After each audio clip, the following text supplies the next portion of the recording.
Hello বন্ধুরা, সুপ্রভাত। কেমন আছো তোমরা সবাই? আশা করছি সবাই খুবই ভালো আছো। আমি পূজা। আমার একটা ছোট্ট সংসারে তোমাদের সকলকে জানাই অনেক স্বাগত আর অনেক ভালোবাসা। এখন থেকে তোমাদেরকে সঙ্গে নিয়ে ভিডিওটা শুরু করে দিলাম।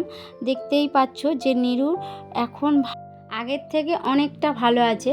মানে ওর যে গলার ধারটা এত ফুলে গেছিলো সেগুলো একদম কমে গেছে, গিয়ে সামনে অল্প একটু মানে আর রয়েছে।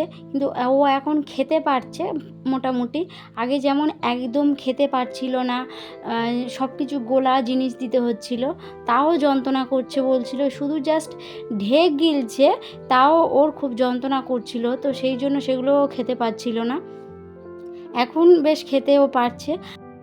সকালের কাজগুলো সেরে, স্নান সেরে, ঠাকুরঘরটাও সেরে, আর এই তো আমি রান্নাঘরে চলে এসেছি।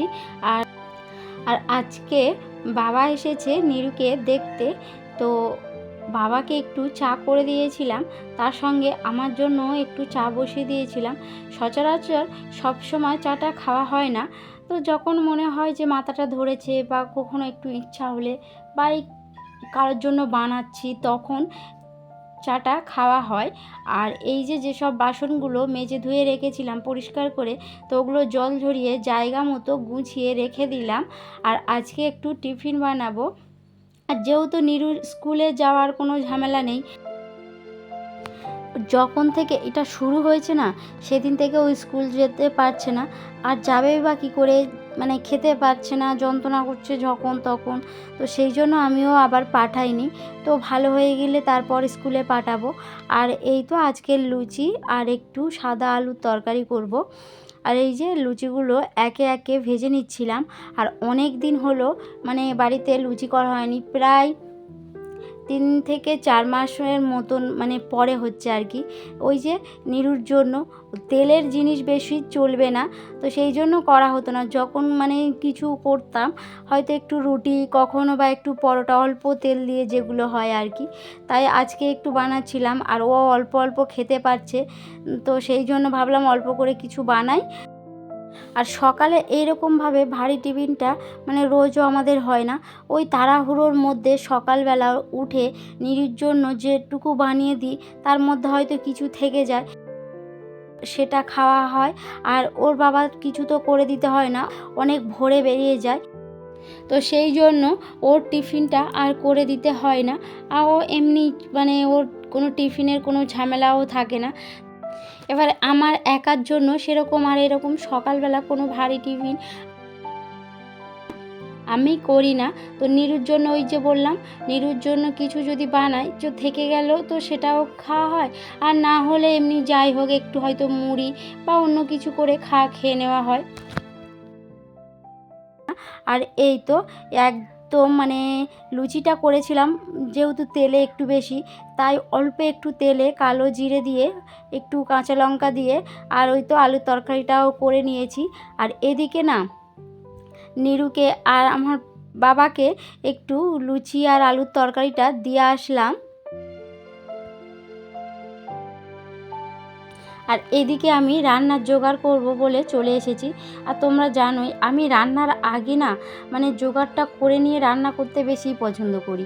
তো যখন হয়তো সময় একদম থাকে না, তখন রান্না করছি, একদিকে জোগাড় করছি, ওই তাড়াহুড়ো ব্যাপারটা মানে আমার এতটাই কষ্ট হয় কি বলবো। আর যেহেতু আমার আজকে সময় আছে, তো সেই জন্য ভাবলাম যে রান্নার আগে আমি একটু আনাজগুলো সব কিছু কেটে জোগাড় করে তারপরে রান্না বসাবো। সেটা তাহলে কি হয়, আমি যদি রান্নাটা বসিয়ে নিই, তারপরে যে ফাঁকে ফাঁকে আমি ঘরে বাড়ির সব কিছু কাজগুলো করতে পারবো। কিন্তু ওই যে রান্না বসিয়ে একটার পর একটা হয়তো কাটছি বা আরও কিছু করছি রান্নার জন্য, তখন ওই সেই টাইমটা একই লেগে যায়, কিন্তু এক্সট্রা কাজগুলো আর হয়ে ওঠে না। তো সেই জন্য আমি বেশিরভাগ সময়ই চেষ্টা করি যে আমি রান্নার জোগাড়টা করব, তারপরে আমি রান্নাটা করব। আর আজকে রান্না করব একটু ডাল, আলু ভাজা, চিচিঙ্গে ভাজা, শাক ভাজা, আর হচ্ছে কি জিত্ত ফল, মানে যেটা জিত্ত ফুল হয় তার ফল আলু দিয়ে একটু ভাজবো। আর ওই তো ওদিকে আলুটা ভাজতে বসিয়ে দিয়েছি। আর এদিকে না এই বিছানাটা তোলা হয়নি, ও শুয়েছিল, তো সেই জন্য এই ঘরের বিছানাটা গুছানো হয়নি, ওই রুমটার বিছানাটা গুছিয়ে নিয়েছিলাম। আর এই তো ওদিকে রান্নাটাও বসিয়ে দিয়েছি, দিয়ে এই বিছানাটা গুছিয়ে নেব বলে চলে এসেছি। আর আর এরকম সমস্ত কাজগুলো যদি না আমরা একটু বুদ্ধি করে বা এই রকমভাবে গুছিয়ে না করতে পারি, তাহলে একা একা সংসারে সব কাজগুলো সামলে ওঠা যায় না, তাই না বলো? আর এই যে একটা ছোট ছেলে, তাকে সামলে তারপরে সমস্ত ঘরের কাজ, তারপরে নিজে একটা হাতে একটু ছোটোখাটো হলেও যে কাজটুকু করি, তো সেগুলো, তারপরে নিরুর পড়াশোনা, এইগুলো সব সামলে উঠতে হবে। তো একটু বুদ্ধি করে সমস্ত কাজটা যদি করে নেওয়া যায় না, তাহলে সব ঠিকঠাক হয়ে যায়, তাই না বলো? আর এই তো বিছানাটাও ক্লিন করে নিয়েছি। আর রুমটাতে এদিক ওদিক করার যে জিনিসপত্রগুলো ছিল, সেগুলোও একটু গুছিয়ে এই চলে এসেছি। আজকে বলেছিলাম সকালে যে বাবা এসেছে, তো মা না যখন, মানে বাবা বা আসুক বা মা আসুক, এগুলো মার পুরো গাছের সবজি নিয়ে এসেছে বাবা। তো মানে যে কোনো কিছু ভালো মন্দ হোক, তো বেশিরভাগ সময় ওগুলো পাঠিয়ে দেয়। আর কি বলতো, বাবা মা এরকমই হয় হয়তো।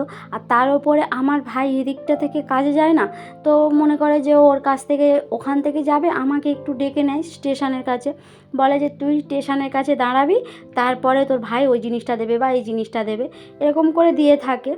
আর এই তো এরই ফাঁকে ফাঁকে আমার রান্নাটাও কমপ্লিট হয়ে গেছে। আর এখন এবার একটু নিরুকে স্নানটাও করিয়ে দিয়েছি এর মধ্যিখানে, বাবাকে খেতে দেব আর নিরুকেও আমি খাইয়ে দেব, তারপরে আমি খাওয়া দাওয়াটা করব। আর ওদের না খাওয়া দাওয়াটাও হয়ে গেছে। আর এই তো আমি আমার জন্য একটু ভাত বেড়ে নিয়েছি, খাওয়া দাওয়াটাও করে নেব।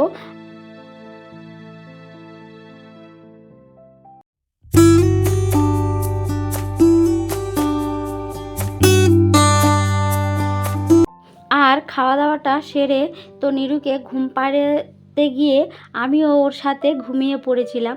তাই আর মধ্যিখানের কোনো কিছু করা হয়নি, আর ভিডিও করা হয়নি। আর এই এখন দেখা হচ্ছে প্রায় 5টা, সাড়ে 5টার মতো, তো ওকেও ঘুম থেকে তুলে দিয়েছি, দিয়ে একটু টিফিন কেটে দিলাম। অনেক দিন হলো ওকে ফল দিই না, কারণ ফল ঠান্ডা, সেই জন্য ওকে ফল দেওয়া হচ্ছিল না। তো তাও আজকে একটু অল্প করে ফল দিলাম, আর ওই খাচ্ছিল। এখন দেখতেই পাচ্ছ যে ওর কোনো অসুবিধা হচ্ছে না, মানে খেলে যে যন্ত্রণা ভাবটা সেটা আর ওর হচ্ছে না। মানে একদিক দিয়ে যখন ব্যথাটা ছিল না, যখন কিছু খেতে দেব, তখন ওর পাটির একপাশে সেঁক দিতে হবে, মানে গরম কিছু দিয়ে সেঁক দিতে হবে, তারপরে ও খাবে। তো এখন ওই ব্যাপারটা আর হচ্ছে না, সেটাই ভালো, মানে ও একটু খেতে পারছে। আর এই তো আমি যেসব জামা কাপড় সন্ধ্যাটাও দিয়ে নিয়েছি, আর যেসব জামা কাপড়গুলো একটু ভাঁজ করা হয়নি, তো সেগুলো একে একে ভাঁজ করে নিচ্ছিলাম, নিয়ে জায়গা মতো রেখে দেব। আর এই তো দেখো নিরুকে আমি পড়তে বসতে বলেছি বলে, মানে কি বলবো, একটু আস্তে আস্তে খাবারটা খাচ্ছে। তো ফলটা এখনও ওর খাওয়া শেষ হচ্ছে না। আর এই তো ওর খাওয়াটাও শেষ হয়ে গেছে। আর ওর একটা ওষুধ আছে এই মানে সন্ধ্যার সময়, তো ওটাও খাইয়ে দিচ্ছিলাম। আর দেখো মুখটা কি করছে, মানে ওষুধটা নাকি খেতে ভালো না, তো সেই জন্য ওরকম বলছে। আর এদিকে ওর খাওয়াটাও হয়ে গেছে, আর আমি এখন একটু পড়তে বসাবো। কতদিন শরীর খারাপ থাকায় তো ও পড়তেও বসতে পারছিল না, যন্ত্রণা করছে, কিভাবে পড়তে বসবে। তো আমিও বেশ চাপ দিচ্ছিলাম না। আর সামনে না ওর এক্সাম আছে, যতবারই আগের বারে যে এক্সাম হলো তার আগে ওরকম একটা শরীর খারাপের মধ্যে পড়লো, আবার এই যে সামনে একটা এক্সাম রয়েছে, তার আগে এই কিছুদিন পুরো স্কুল বন্ধ, তারপরে পড়তেও বসতে পারছে না। তো এখন একটু পড়তে বসতে বলেছি, এখন ওর কাছে আমার বসতে হবে, তবে ও পড়বে। তো এই তো ওকে একটু পড়িয়ে নেব, আর তেমন কোনো কাজ নেই, ওর মানে একটু খাবার করব। আর এই যে দেখো নিরু বদমাইশিটা কীরকম করছে, পড়তে বলছি তাহলে বন্ধুরা, আমার ভিডিওটা যদি একটু ভালো লেগে থাকে তাহলে একটা লাইক কমেন্ট করে দিও। আর যদি কোনো নতুন বন্ধু আমার ভিডিওটা দেখে ভালো লাগে একটা কমেন্ট করে জানাতে ভুলো না। আর তোমরা চাইলে একটু পাশে থেকো, চ্যানেলটাকে সাবস্ক্রাইব করে আমার পাশে থেকো। আর এই যে দেখো, নিরু এত দুষ্টু, মানে ওকে পড়াচ্ছি, আমি বলছি এক আর ও বলছে এক। আমি বলছি স্যান্ডউইচ, ও বলছে স্যান্ডউইচ, মানে এরকম বলে, আর ওই যে হাসছি আমি আর ও একসঙ্গে ওরকম বলছে বলে। তাহলে বন্ধুরা, আজকের ভিডিওটা এই পর্যন্ত। দেখা হচ্ছে এরকম কোনো আমার একটা সাংসারিক নতুন গল্পের ভিডিওতে। আজকের মতো টাটা।